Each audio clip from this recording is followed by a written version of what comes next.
This is awkward occurrence or awkward entertainment. Alright, we're going to get into the Melanie Gibbs interview. I'll fast forward maybe 4 or 5 minutes through the greetings. When she first walks in the door, she greets the officers as if they're buddies. As if they're buddies in some type of crime movie. If you've seen it, you've seen it. You've seen how friendly she is with these two people. So we're going to start it off at her talking about not looking herself up on social media and 144,000. So let's get into this. And then it was Alex's death. Didn't even know it was his death. Didn't even know.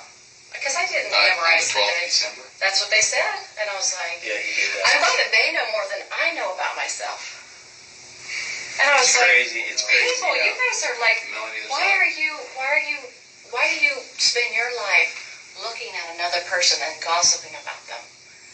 That is so bad. Some people, and really with this case, they're so involved with it, it's like, it seems like it's just consumed their lives. It's consuming. It's And addiction. they're always posting, they're always looking, always coming with these little things. Oh, it's so gross. I don't know what else they're saying, and I don't want to know. So I always tell people, don't tell me. Don't want to know what they're saying. Just leave me alone. So I don't know too much more. Isn't that great? So, Dave's still up there in Utah? Yeah, and he said that if he wanted to, he was going to come down and help me with some moving. I decided, no, I'm keeping my stuff in storage for another month. Okay. So he says if you need him, I could call him. He's standing by. I don't think we need to talk to him. Yeah, he said, I'll do what I can, but I don't really think I'm that useful. But he is a little bit. He's useful. He is useful because he's another witness. Yeah, he's useful. He's useful. And a pretty good guy, I think. But there may be an opportunity we may have to sit down and have a chat with him, kind of like we're just trying to butt things up a little bit. Good. Cross T's, dot I's, and then prepare for what's possibly coming here in the near future. The trials. The trials. Anyway, so it's been a long time since we've chatted, and so in that period of time, Ray, myself, Benny, other detectives gone over quite a bit of stuff, and also quite a bit of stuff with you. Yeah. So in going over that stuff and talking to other people, more questions come to mind that we may have not known back then. Okay. And so this is where it's important that we sit down and talk with you again and kind of get that all out in the open and try to figure out exactly what has happened here and what it was going on. Okay. Even, when they moved to Idaho, but maybe even prior to moving to Idaho. Okay. So that's what we'll talk about a little bit. Melanie, one of our main objectives here is we are trying to block off any type of avenues here that somebody say we may not have checked out. Okay. Okay. So, in doing that, some of these questions popped up, and I want you to be honest with me. I don't have any reason. I'm always going to be 100% honest with you. To believe that you haven't. Okay. But what I do want anything that we talk about that you don't think is important, ask it. What I don't want to happen here is Melanie to think, well, you know what? And I don't know if that's happening. I hope not, but it's something you might be holding back on us thinking, well, I'm not sure if I really want them to know that. Okay. Unless they ask me a direct question about it. Okay. We don't want to have you pulling information out of you. Okay. Just be an open book and tell us. Absolutely. And it'll make this a whole lot faster. Yeah. So, last time we talked to you, we didn't really hit this portion up very hard, but I want to talk to you a little bit about these castings. Is that what you referred to them as? Or are you new to it? Yeah, I think so. What else were they referred to as? It's been a while since I thought about it, so I can describe how it came about and what it sounded like, if that helps, because I don't really know what else to call it than that. Okay. Does that make sense? Yeah. So you know the idea of casting out is to help evil spirits leave the body, right? That's the whole premise from Christ. Well, I've never heard of it being, well, okay, so I know that let's go back to Christ. cast out Yeah. demons. Yeah. I understand that. That's the premise, that's all. That's all it is. Okay, so we're getting into the good part. She's getting into what casting is. I mean, that's what the idea is to get, if there is an evil spirit in you, then you ask in the name of Christ that evil spirit leave. That's what it's about. Okay.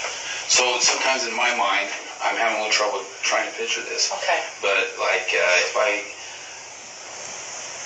if I look at this, I'm like, such and such has a evil spirit in them. Yeah. I'm not sure I would call a group together to have a prayer and a casting. Yeah. Or if I would just, in my own personal prayer, say, we help this person out. Right. I don't agree with it. But I want you to know that's what the idea. Anything I tell you, I don't agree with. But that's how it came about in the time. So, how it started was this. We were in Sulema's house, probably in January. I don't know how to remember the date other than I was trying to think of sequences, So, there was Christina and Nicole. Remember them? Mm-hmm. And Serena was there. I was there, Sulema was there, and Lori was there. And maybe Sulema's daughter might have been in the house, but I don't remember. And so she was talking to everybody about that Charles had this evil spirit in him, okay? So that was kind of what they were talking about. Okay, tell me about that evil spirit. Did the evil spirit have a name? Yeah, remember we talked about it. It's the Ned guy. Right. That's what they said he was. And he was this Ned person, okay? All right. So she's kind of talking to the girls, and they're all kind of talking about what's going on. And she's like, I don't know what we're supposed to do about this. How do we get, how do I do that? I don't understand what this. So nobody has any information about casting out at this point. And then Christina, she starts talking about something. This was all beyond me because I didn't do the energy work. I mean, I had energy work done to me before, but I don't know how to do it. And I don't know if Christina knew about it or not. I'm not sure. But Christina started talking about, man, I don't know how she brought it up now. It's been a long time for me to remember. I don't know how they started talking about it, but somehow they started talking about casting out somehow. And then they all started joining in. I was listening because I didn't have any comment to make to it. I was like, I don't know. And then they were trying to figure out, she was trying to help solve the problem. Like, if this Ned is in him, how do we get him out? Or, I don't even know if that was the right word at the time, get him out. But can I stop real quick? Yeah. Remind me how she knew that was Ned. Okay, that was, remember when Chad made the phone call? Lori and I were in her house, one of her houses she lived in. Not the last house, but the one prior to the last one. Because I remember where I was at certain times, so I remember the house. Anyway, so I remember she was coming in the door. It seemed like we just did a podcast with a couple of men. So we just did that podcast. They left. And Chad calls and says, hey, I want to let you know that I did some research and figured out that this Ned. Oh, it's been a while since I thought about this. Ned. That's right. I'm talking about this. Yeah, you even forgetting details. It's been 2 years, right? Or something like that. So Schneider, thank you. And Ned Schneider is in him. And she was taken back a little bit because it was a new concept for her. She didn't know about that this could happen. So this was introduced from Chad. Absolutely 100% sure of that. Okay. So then she was ruminating over that idea for a while. They were talking. How are you 100% sure that was introduced by Chad to her? Because I'm watching them talk on the phone, and after that conversation, she shares with me, this is what Chad just shared with me.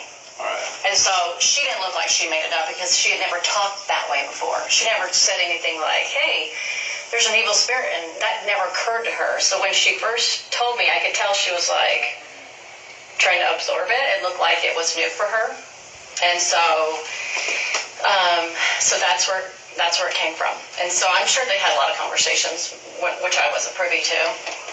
So then when she came together in January with all these girls, she was talking about this problem she had about this Ned person now coming in. And she said that her reasoning for that was that Satan was breaking eternal law, and that he could now do this, like he had some kind of power to do this.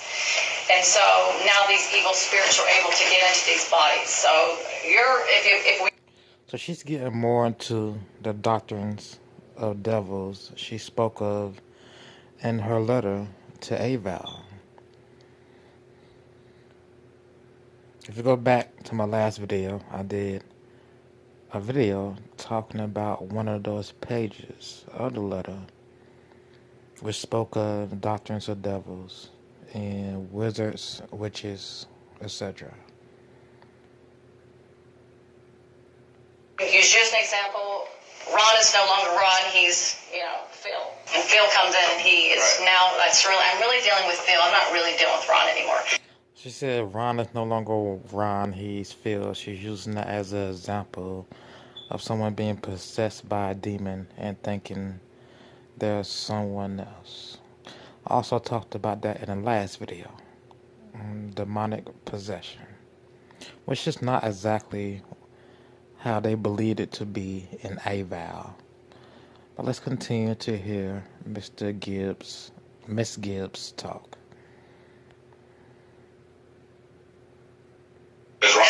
Ron's gone. He went to the spirit world or whatever, someplace, right? And so, anyway, as we talked around the girl, they were trying to figure out, well, how do we do this? How do we get this spirit out? So they sat there and talked about it. And a lot of the wording that they used, which I can't recall all of it, but it had to do with features that they learned from energy work. Different weapons and different stones or different things that they had learned through a spiritual means, talking about, hey, and they came up with this stuff. I did not come up with it because I didn't even know what to say about any of it. Did they come up with it, or did Lori assign them something? No, at first they talked about it as a group. They were like, well, what can we do? And it seemed like Christina started bringing it out first, actually. She's the one that, and I'm trying to remember the words, but I can't really remember what she said. I just remember she's like, I remember her sitting down with her one day and go, what can we do to help you, Lori? She was sincere, and I was thinking, I have no idea. Like, I don't know what that looks like. And so anyway, they started talking and getting different ideas, and so she was told that she had this priesthood power. Now that Moroni gave it to her in the temple, she suddenly had this priesthood power that women were now getting it, because that they don't have it in church, right? Find that out. Okay, priesthood power, Moroni would be their idol. Priesthood power would be the false doctrine of devils, magic, spirit gods. Let's continue. Everything's odd. But at the same time, because I was on this, so I had listened to some podcasts she had learned. So it wasn't super odd for a person that had listened to Julie Rowe or Mike Stroud, because they were talking about how to. Now, if you go back and listen to those two, she doesn't come up with this stuff herself. This has been coming up by other people, okay? Well, right, and I know that the big picture, it's all a little weird, but when you hear, because, you're LDS, yeah. When you hear something as in Moroni appeared to her in the temple and gave her priesthood powers, what did you think about that? Well, let me back up to what. So she says a spirit of a deceased man appeared to her in a temple and gave her magical powers. This is what I believe Lori Vallow told Melanie Gibbs. If that's true, Miss Vallow was either dreaming, had a vision, or was awake and was hallucinating.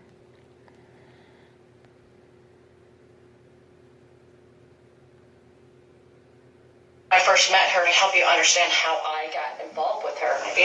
Jason Mouw's the one that introduced me to her. He met her in the temple and said, hey, there's like-minded people that are spiritual, da-da-da. Here's Melanie's information. So she meets me, and she hears me talking a little bit because I'm doing something for a steak event. It was really normal and good, and, you know, it had to do with, you know, like natural preparedness kind of things, you know, something that we all can learn and enjoy. Anyway, afterwards, she's in the back with Melanie. And then I came out, and then she came out, and Melanie was still in there because there was other. Now, Lori Vallow just didn't wake up and see this prophet or this idol in a vision. She just didn't wake up this way. There's certain steps Miss Vallow had to take to see a vision from Moroni. There's certain steps Miss Vallow had to take to be told she had some type of special power by this spirit, this evil spirit that actually was a demon. So by steps, maybe she did some type of chanting, some type of drug beforehand, some type of spell. She got into something wicked. Well, that's when the spirits come, and they will tell you anything to deceive you. But let's continue.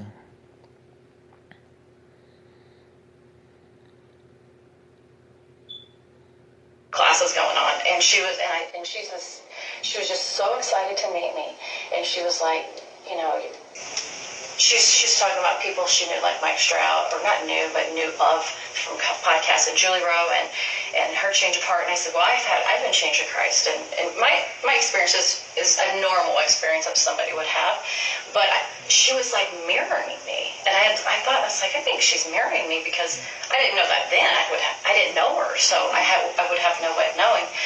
But anyway, she was like, oh, I've been changed by Christ, and I said, well, I have too. And it was in a more significant way than maybe what I experienced at church. It was a beautiful experience that I had. And so, but there was nothing odd about it. It was just beautiful, you know? And so she said that she had the same, and she was super excited. And then she said, well, I said, you must have been through a really, you know, a lot of challenges in your life to be able to have these experiences. She goes, well, she says, I've had some special experiences with the Lord in the temple. And she might have said Moroni at the time, too. She might have. I can't remember if that was the next time I saw her or not. And I was like, wow, what have you been through? And she's like, well, you know, my kid was raped by her father, and who would have known that probably is a lie. But anyway, she was bringing the story about all her trials, and they sounded genuine to me. I did not think she would. I don't think people are manipulating. That's one of my weaknesses. I don't manipulate. I don't know how to. So I was so foreign to it that I was like, oh, she can't be lying to me. She sounds just like me, as far as my testimony of Christ. Now, not all the crazy stuff, but just that normal kind of sisterly bond that you would have with somebody in church. So then she tells me, well, because we had listened to Mike Stroud, he talked about 144,000 and about how people are going to be called to help be instruments in God's hands of bringing people together, like the lost tribes and different things in the last days. And so she says, well, I've had these experiences, and I know that There's no such thing as lost tribes. There's no such thing. So I don't know what Melanie Gibbs' biblical beliefs were at the time she met Vallow, but they weren't accurate. She did not have an accurate depiction, accurate knowledge of what the Bible says.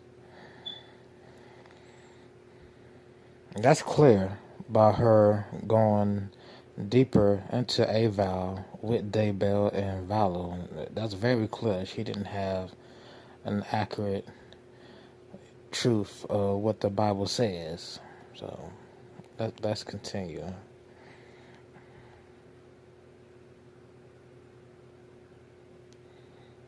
part of the 144,000, the Lord sealed me his in the temple kind of thing.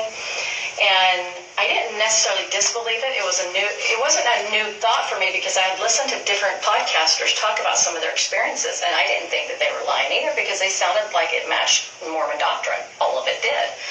Because I'd read the scriptures a lot, and I thought, well, I know about these things. Okay, she's talking about Mormon doctrine, so she's not talking about Christian doctrine. She's talking about Mormon doctrine. Okay, let's continue.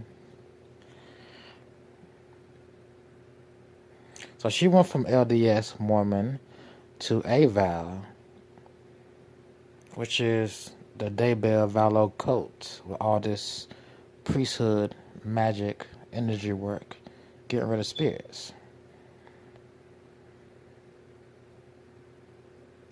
But somebody's actually having them.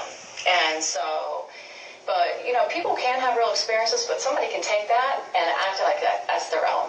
Sure. And I think that's what she did. She took some information that could or couldn't have been true. I don't know if the guy had it or if he was deceived. I don't know that personally. But anyway, she learned a lot about, and Julie Rowe, they talked about casting out. They talked about when evil spirits, you put your arm to the square, you cast out, you use, and then talked about love is your most powerful weapon. And different. She should have ran when she heard that part. Evil spirits casting out, put your hand to the ceiling or square. Love is your most powerful weapon. She should have ran from them when she heard that, because that has nothing to do with the Bible. That is not biblical accurate. Let's continue. Weapons. He would say different weapons. I don't know if he described them, but he just talked about love as the most powerful weapon we can use against the adversary.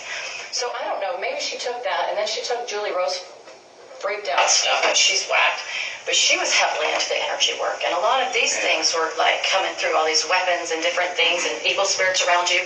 So I remember one time she told me when she was in Hawaii, before I ever met her, so this was when she was living there, she recalled a moment. She goes, I remember, Melanie, I woke up, an angel woke me up and said, you need to email Julie Rowe and tell.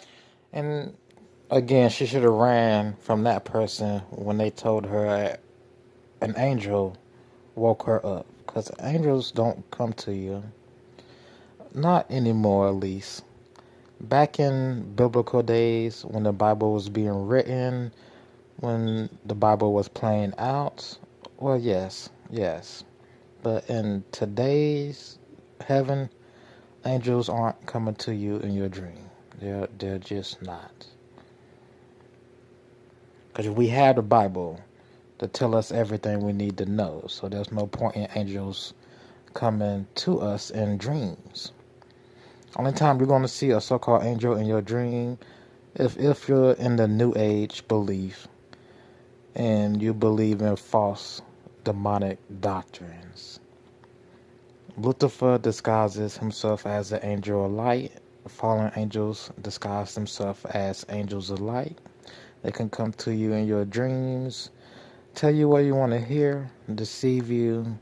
Not only can they deceive you, they will turn against you, cause you to be suicidal, psychosis. Let's continue this video.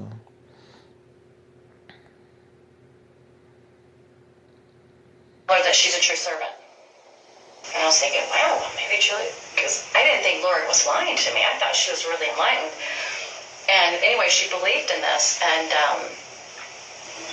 anyway, she said she finally figured, she said, I can't even email, or I don't do Facebook. She's like, I just finally read the back of her book, had the email on it, and just said, you are a servant, and that's it. And she just said, Lori, and that's all she said. She sent off and went back to bed. So I was thinking, wow, okay. And so so when her and I met that day, she's like, I know that Moroni, she must have told me about Moroni, or he was the Savior. I know that he's called me to be part of that 144,000 to help other women. I am to gather other women, something like that, and help them be part of the gathering kind of thing. So Moroni is their idol. Just like in the Bible, when Moses went up to the mountain to meet God, he came back down, and the Israelites were worshiping a golden calf. Similar, but let's continue. Okay, so her and I go to the temple. We go to the Phoenix Temple because I remember the Gilbert Temple was closed. So we're going in there. This is, if you're LDS, you're going to be surprised by this. This is where the deception really began. I go into the temple, and I'm going to the dressing room. We're getting our white clothes on, and she is in the dressing stall. And I come out and I stand behind. They have an arch window in the Phoenix Temple, right in the women's room. And I'm standing there, and all of a sudden I get this like heat all over my head, and I'm like, "What's that?" So I said, "Lori." She comes out and said, "Feel my head," and she goes, "Oh, it's happening." And I was like, "Yeah, it's really hot." Okay, She's in the temple. She's standing by the window. I don't know why she got the heat over her head, that sensation. She doesn't state she did any type of chant. She did any type of spell. She took some type of potion. She doesn't state that, so I don't know why she had this sudden burst of heat over her head. But maybe she explains it later. Let's continue. So she's talking to Lori. She's talking about the heat over her head. On top of, I didn't have a fever. Nowhere else on my body was hot. And it wasn't because the sun was coming through. It was really like this heat. And it lasted for, I don't know, like a minute or two.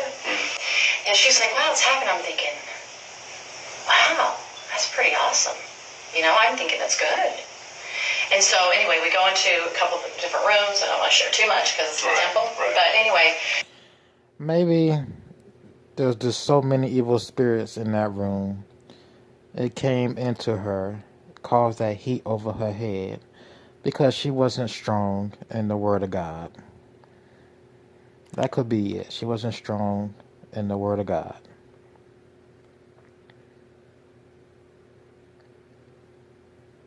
She thinks that she has the power to ordain me at that point to be part of this 144,000.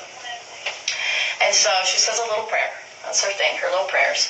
And did she say she got the keys to ordain you? yeah, from the Lord himself and from her own eye. Herself in the temple, in the initiatories, in a certain location in the initiatories. And the interesting thing, I told this to Rob, the same place that Sulema said she saw the Lord was the same place he said. And I was like, how did that happen where she said the same place? And he goes, well, Melanie, people can have some psychological word. I don't remember what he called it. So the psychological word that she had this experience in there. And I was like, well, I never had anything like that. So I don't have the experience they do because I don't have visionary experiences. That's not me. But that's not my gift. So I just assumed that because they had them, they knew more than me.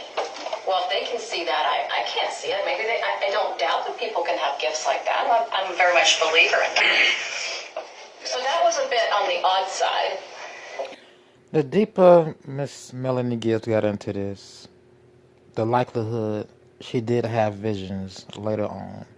Visions, dreams.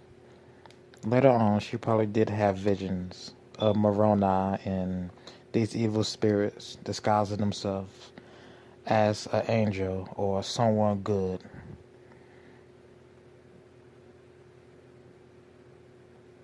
That happened to me in the temple. And I've asked other people that work in the temple and different things. They said, well, they can bring Satan in with them. I'm like, yeah, they can. Mm-hmm. So that was sad. So that's where my confidence came from with her, because I'm in the temple of my God. That happens to me. Sure. So I had to, you can imagine after all this happened, I had to read back and go think, and it's like, all those things you thought were revelation, get rid of them. Don't even remember. Don't go back to try to figure out, Heavenly Father, what happened here? I thought I was on your team. Sure. And I cried to the Lord. I said, I cheated on you. That broke my heart because I was that absolutely gobsmacked by it. Okay. Yeah. So with these castings, and the first one you're involved in was at Zelina's house, and I can't remember if they did it that night or the next day, or I don't remember, but it was. Was it still at Zelina's house? Do you remember? Yeah, I think so. Yeah. Pretty sure. And was that just for Charles? Oh, absolutely, because that's the only person they knew had that issue at the time, according to their pretend revelation. They call it pretend because who knows what they're listening to. Describe to me how they did it? How they did it. Okay, so they were trying to figure out first how to do it, and so they were all coming up with different ideas, and I wasn't familiar with their vernacular. They would say things like, like Melanie would coin the phrase probably like some kind of malachite or something. Like malachite's a gem. Mm-hmm. So they thought that gem had powers. You know how like in the chakra world people get into stones and stuff like that? They kind of brought that into that. So they brought chakras, stones, into the cult belief. Thought that had the power, and then those malachite rings or the malachite stone. Well, she eventually got that, yeah, but that was yeah, like the malachite stone, and And then I remember Serena having a moment where she was like, So again, stones, crystals, witchcraft, crystals. Let's continue.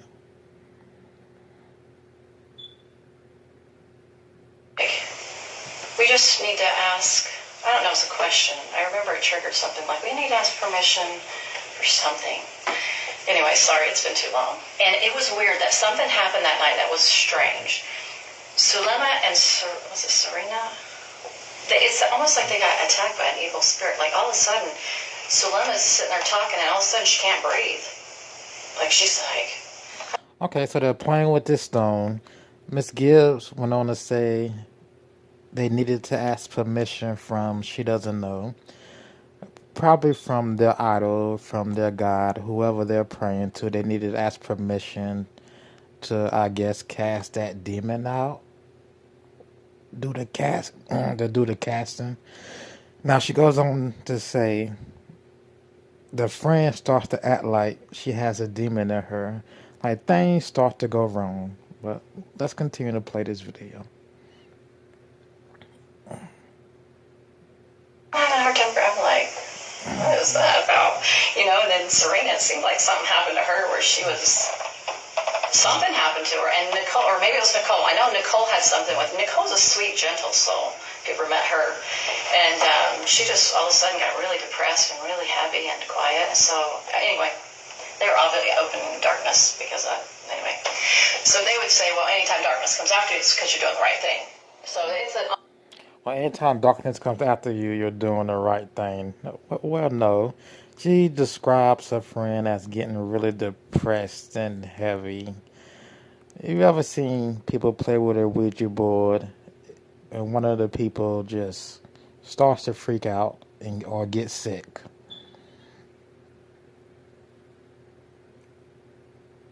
Something like that. That's what happened to her friend. Oppositional idea, right? And so anyway, they would just basically, she would raise her arm to the square, Lori would, and then she would say through her priesthood power, which she believed she had the patriarchal power, which was higher than the Melchizedek power, okay? All right, so psychosis, you have a delusion of power. Lori Vallow believed she had this priesthood power. That is a sign of psychosis. Spiritual oppression, demonic possession, spiritual deception, oppression. Let's continue.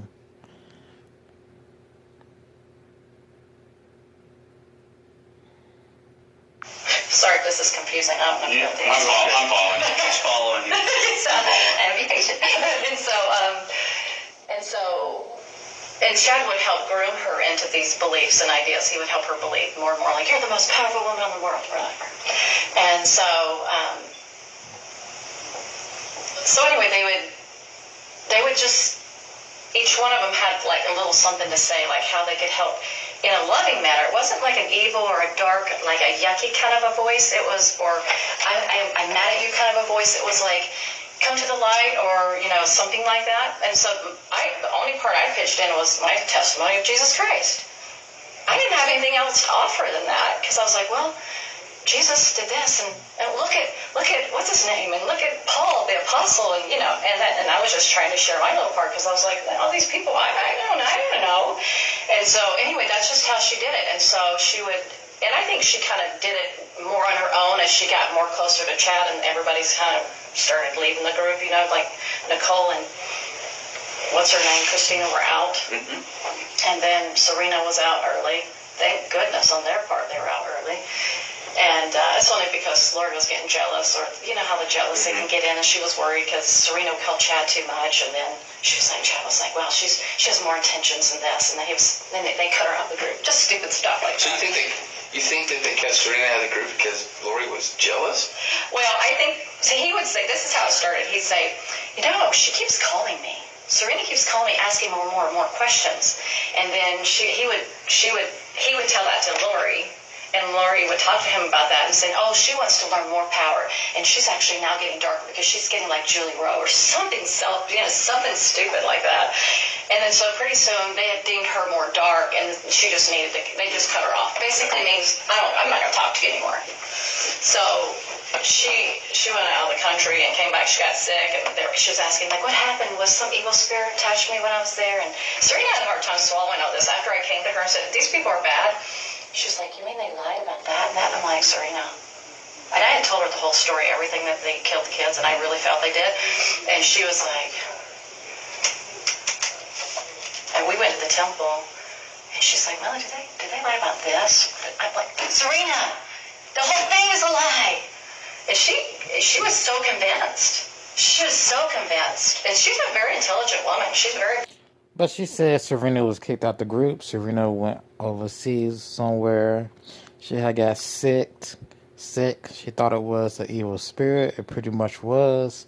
The so-called spirit gods, fallen angels can make you very sick, on and off. Let's continue into her story. Beautiful and amazing woman, but she was just sucked into it. And so, and it had a lot to do with the preparation work, had a lot to do with learning things outside of Chad and Lori before we even got together, like, you know, the podcast people. And that prepared Lori to meet Chad. I remember hearing that recording about her sister saying something like to Rob in that little room that they got in trouble, you know, obviously didn't get in trouble, but, you know, tried to get in trouble with the defendants. And she was saying, I think that her podcast, she named who the podcast people were, but I choose not to use the names of people on the internet openly. But she said, I believe she learned those teachings from this podcaster, and then when she met Chad, and it was an easy, oh yeah, I'm already prepared kind of thing. So that first day that they met, she was already prepared for Chad because of these podcasts that she'd been listening, which actually kind of got, you know, went from Chad to this, you know, Julie. So they kind of were connected a lot more ahead. They worked together quite a bit, and that's where he learned a lot of his energy work from, I believe. That's because I don't know that he knew about it until Julie Rowe, because Julie Rowe's the one that brought this whole emotion code and energy work and all that. She's the one that really opened that up. And then he switched from being with that one lady, Suzanne Freeman, and then he dumped her. I call it dump because he just kind of moved from one person to the other. And they went to Julie Rowe, and then he dumped Julie Rowe, and then he went to Lori. So he kind of kept doing this. Probably for money, you know, he's really into his books, so he wanted to make money, and I've learned that he made a lot of money off Julie books. I recently learned that, but from a good source. But so this is what the castings really were about, is to invite the spirits to leave, or with their so-called power or their, you know, things that they would bring. I never thought this was like a huge deal. I mean, I talked a little bit about it before. All I said too is like we did prayer, you know, she did prayers to help cast or something. I don't know how I said it, but to me. All right, I have to load the second part of this video. But in the end, she said their castings were to invite the spirits to leave with their powers. She said nothing about them praying to Jesus Christ. Like, you yourself have no power to cast demons out of people. That is all in Jesus Christ, calling on Jesus Christ. There's no Moroni, no square, putting your hands up.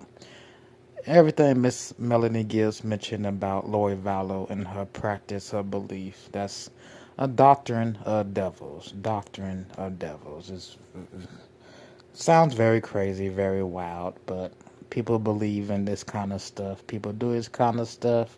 People are deceived into this kind of stuff by spirit gods, aka fallen angels, demons. So recap, do I want to recap this video? First part of the video, we pretty much get what she's saying. It's been 30-something long minutes. All right, I'm going to get the second video loaded, and I'm going to start another live stream up.